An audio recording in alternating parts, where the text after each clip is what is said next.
All'interno del progetto di ricerca EcoDP, il Dipartimento di Ingegneria Industriale dell'Università di Padova si è occupato in primis della mappatura dei dispositivi di protezione individuale attualmente in commercio, valutandone i materiali costituenti tramite prove di caratterizzazione chimico-fisica,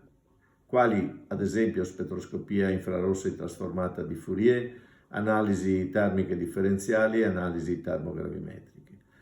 Queste analisi hanno evidenziato un'elevata eterogeneità dei materiali costituenti i dispositivi di protezione, che si traduce in una maggiore difficoltà di riciclo degli stessi. Successivamente è stata condotta un'analisi sulle tecnologie esistenti di raccolta e smaltimento di questi DPI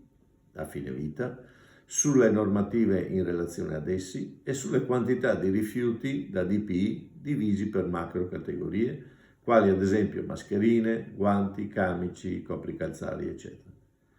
In questa fase si è evidenziata l'assenza di una filiera di riciclo per questo tipo di prodotti, che attualmente vengono conferiti in discarica quando provenienti da fonti domestiche, mentre vengono termovalorizzati se da rifiuti potenzialmente contaminati, quali ad esempio quelli ospedalieri.